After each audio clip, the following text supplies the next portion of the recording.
Minamahal na anak, sa mismong sandaling ito na ang iyong mga mata ay nakatitig sa mga salitang ito, ang langit ay yumuyuko patungo sa iyo. Umabot sa trono ang tunog ng iyong sakit, at ang mga anghel ay kumikilos. Wala ni isang damdamin mo ang ipinagwalang bahala. Wala ni isang luha ang bumagsak ng walang kabuluhan.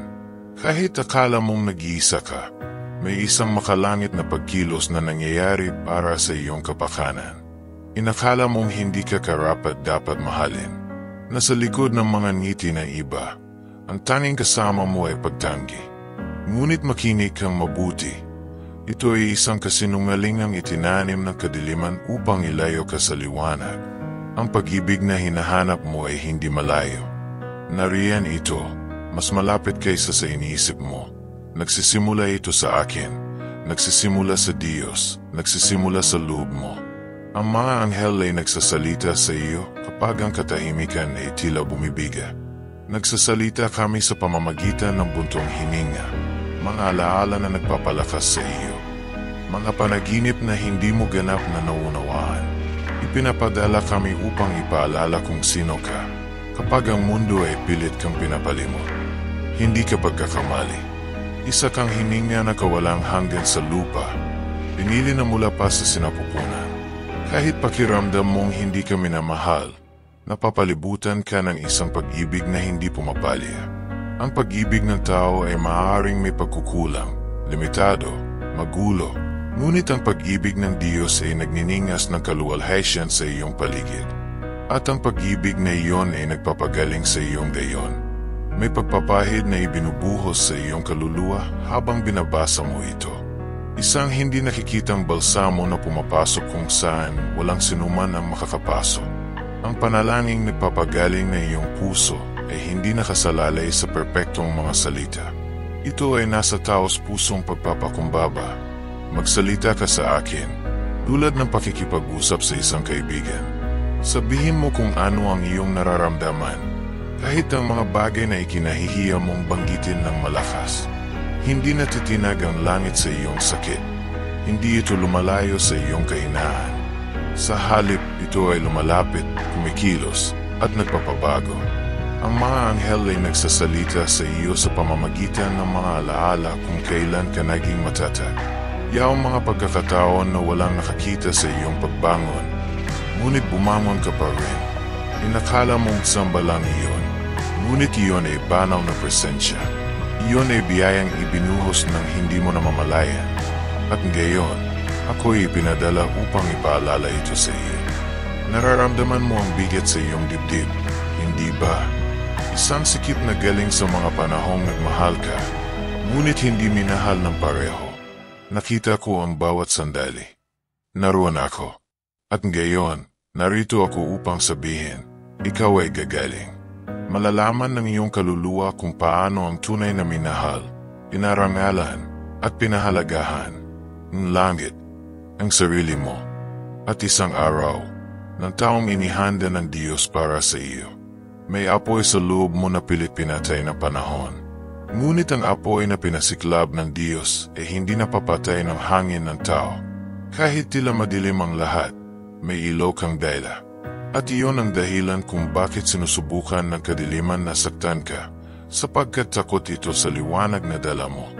Ngunit ngayon, muling sisiklab ang iyong liwanag. Pumikit kang gayon. Huminga ng malalim. Damin mong hinahaplos ng langit ang iyong balat. Totoo ito. Narito ako. Hindi mahalaga ang aking pangalan, kundi ang aking misyon. Ipaalala sa iyo na ikaw ay minamahal ng isang pag-ibig na hindi iniiwan, hindi nagtaksil, hindi nagpapabigo. Minamahal ka ng Diyos at binabago nito ang lahat. Ang mga anghel ay nagsasalita sa iyo sa maliliit na bagay. Sa mahinihing hangin, sa talata ng Biblia na bigla na lang lumilitaw, sa kantang eksaktong tumutugtog sa oras na kailangan mo ito. Huwag mong maliitin ang mga palatandaan. Ang mga iyon ay mensaheng makalangit. Paalala na ikaw ay sinasamahan ng mga kamay na hindi mo man makita, ngunit tunay. Kung makikita mo lang ang sarili mo gaya ng pagkakita ng langit sa iyo, mapapayak ka sa tuwa. Hindi mo nahahatulan ang sarili mo ng sobra. Hindi mo na ihahambing ang sarili sa iba at matatanggap mo na ang kaloob na buhay. Hindi nagkamali ang Diyos sa paglikha sa iyo. Nilalangkan niya ng may layunin, intensyon, at natatanging kagandahan. Dumaan ka sa mga bagay na hindi alam na iba, mga bigat na binuhat mo ng tahimik. Ngunit nakita na Diyos. At ngayon, hindi mo na kailangang magpanggap na ayos ka lang. Maaari kang magpasaklolo, magpahinga, at hayaan mong ikaw naman ang malagaan.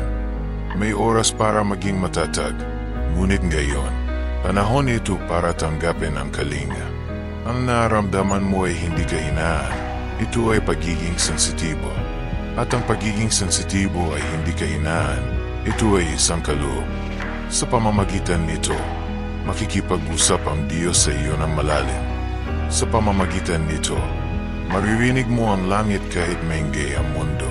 Huwag mong itago ang iyong pagiging sensitibo. Ito ay isang spiritual na susi.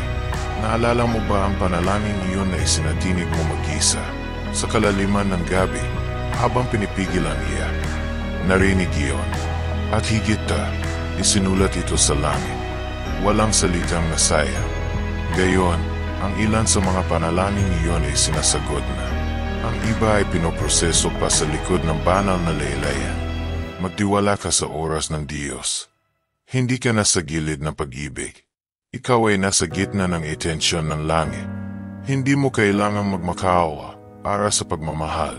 Ipinanganak kang karapat-dapat sa isang pag-ibig na nagpapalakas, nagtataas, at nagpapagaling. Hindi nakakalimot ang langit sa mga sa Kanya. At ikaw ay isa sa pinakamamahal. Nagsasalita ang Diyos sa iyo sa paraang naunawaan ng puso, kahit hindi ito maunawaan ng isipan. Naramdaman mo na ba ang biglang init sa dibdib? Yung kilabot, yung pagnanais na umiyak ng walang dahilan. Marahil iyon ay siya, ama na palihim na bumisita. Ang iyong pagkakakilanlan ay hindi batay sa sinabi ng iba tungkol sa iyo. Ito ay nakasulat na ng langit bago ka pa manisilang. Tinawag ka ng langit na pinili, minamahal, inilaan, ilaw. Hindi mahalaga ang ginawa nila sa iyo. Ang mahalaga ay kung ano ang gagawin ng Diyos mula ngayon. Mas malakas ka kaysa sa iniisip mo. Mas spiritual ka kaysa sa pinaniniwalaan mo. At mas malapit ka sa kagalingan kaysa sa iyong inaakala. Huwag kang susukong ngayon. May bagong bagay na isinilang. Nakikita ko ito. At sa lalong madaling panahon, makikita mo rin ito. Mabubuksan ang iyong mga mata sa mga dating hindi mo napapansin. Magpatuloy ka sa paglalakad, kahit mabagal ang mga hakbang. Ang mahalaga ay huwag kang titigil. May mga pangakong naghihintay sa susunod na bukang liwewe. At kapag narating mo iyon, maunawaan mong ang lahat ng ito ay bahagi ng isang mas dakilang plano. Isang plano ng pag-ibig, kagalingan, at muling pagsilang. Ako ang anghel na ipinadala upang ipaalala sa iyo kung gaano kakahalaga, na ang langit ay may malasakit sa iyo, na ang Diyos mismo ay umuyuko kapag ikaw ay umiiyak, na ang mga anghel ay nagsasalita sa iyo, at ngayon, pinahintulutan akong sabihin sa iyo, hindi ka nag-iisa, hindi kailanman naging mag-isa, hindi kailanman magiging mag-isa. Napansin mo ba na may mga sandali sa araw na tila bumabagal ang lahat sa paligid mo? Parang binibigyan ka ng panahon ng langit upang huminga. Ang mga sandaling iyon ay hindi basta-basta.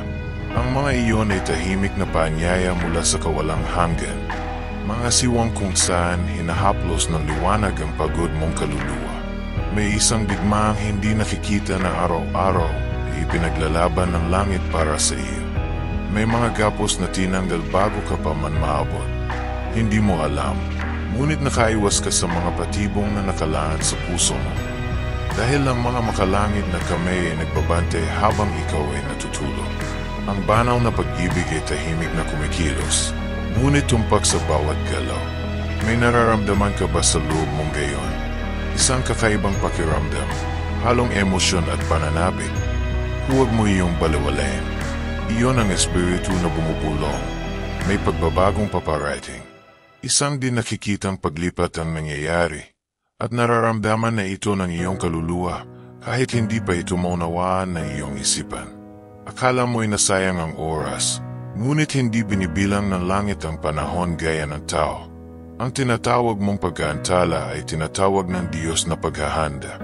Walang nasayang, hindi ang mga paghihintay, hindi ang mga sakit, hindi ang mga katahimikan.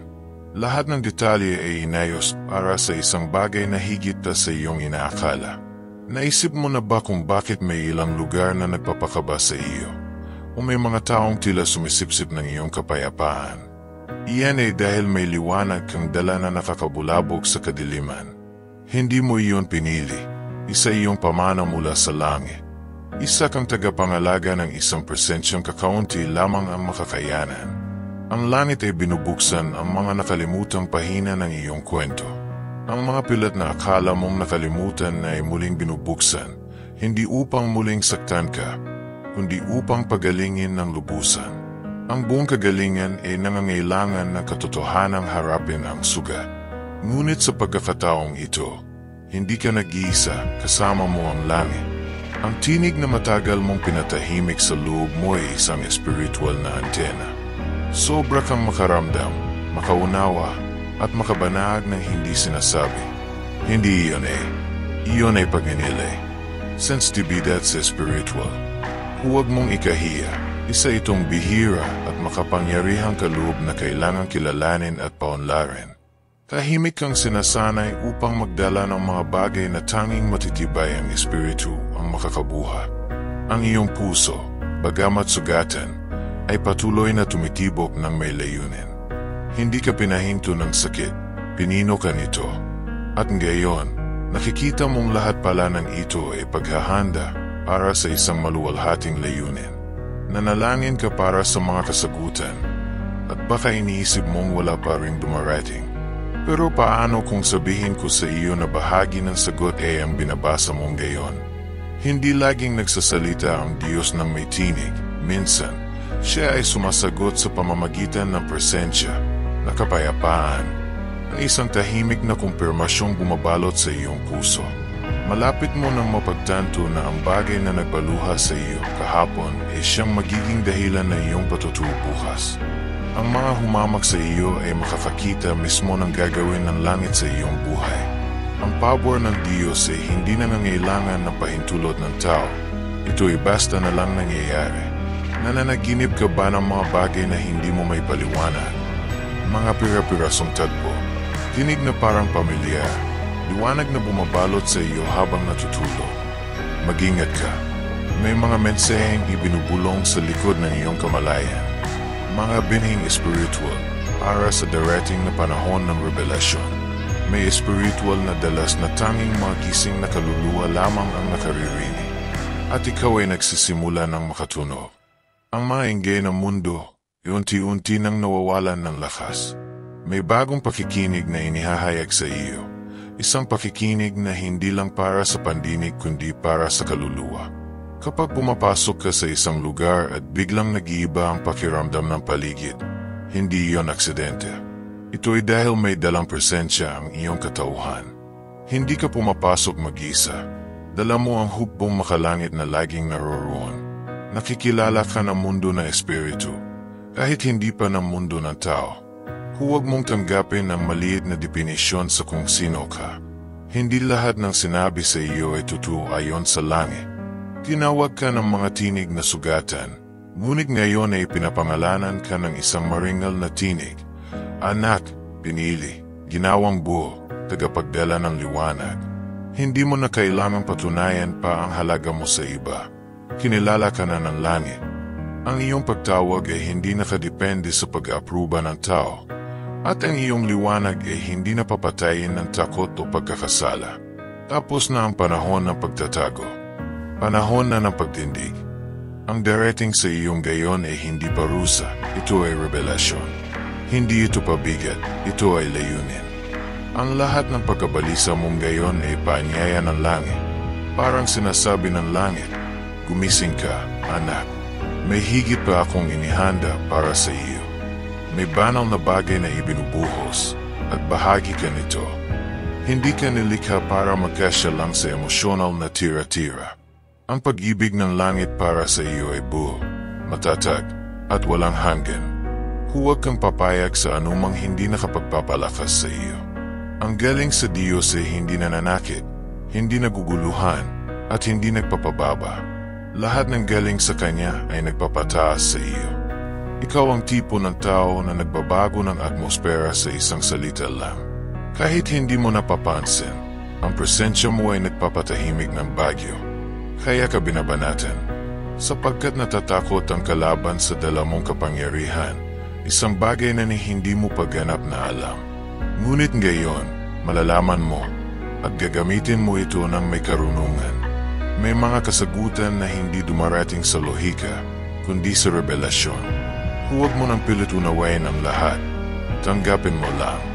Hayaan mong ang langit ang gumawa ng kaya lamang niyang gawin. Hindi mo kailangang kontrolin ang lahat. Kailangan mo lang magtiwala. Ang pananampalataya ay ang wika ng himala at malapit mo na silang makita. Damdamin mo. Huminga ka. Hayaan mong maniwala ka muli. Patuloy pa ring nananampalataya ang langit sa iyo.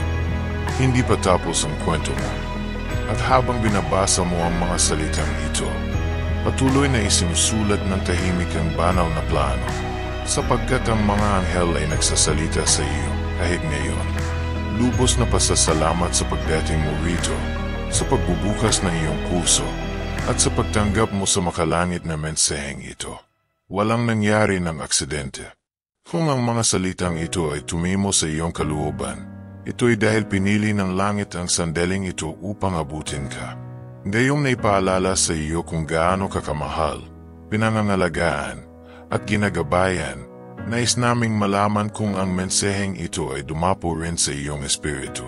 Kumpirmahin mong natanggap mo ito sa pamamagitan ng pagkomento. Basbas ng Diyos. Ang simpleng linyang ito ay magiging tanda na ang langit ay nagsalita sa iyo, at ang salitang ito ay nakahanap ng tahanan. Kung ang mensaheng ito ay tumama sa iyong puso, huwag mo itong itago. Sumali ka sa aming channel. Marami pang salita mula sa langit ang naghihintay para sa iyo rito. Mag-subscribe ka at i-activate ang kampanilya ng abiso upang wala kang mamiss na revelasyon, panalangin, o mensahe mula sa langit. Ang bawat video ay ekstensyon ng pagkilos ng Diyos sa iyong buhay. At sa pagsali mo sa komunidad na ito, ikaw ay magiging bahagi ng kapaligiran ng pananampalataya, kaaliwan, at patuloy na paggising na espiritu. Nandito kami upang samahan ka, araw-araw, panalangin matapos panalangin, kagalingan matapos kagalingan. Nagmamadali ang Diyos na abutin ang mga puso. At ngayon, inabot niya ang sa iyo. Naway manatili sa iyo ang kapayapaang ito. Naway patuloy na magsalita ang mga anghel sa iyo. At manatili nawang gising ang iyong espiritu sa marahang bulong na kawalang hanggan. Hanggang sa susunod na mensahe, may pag-ibig, liwanag, at layunin.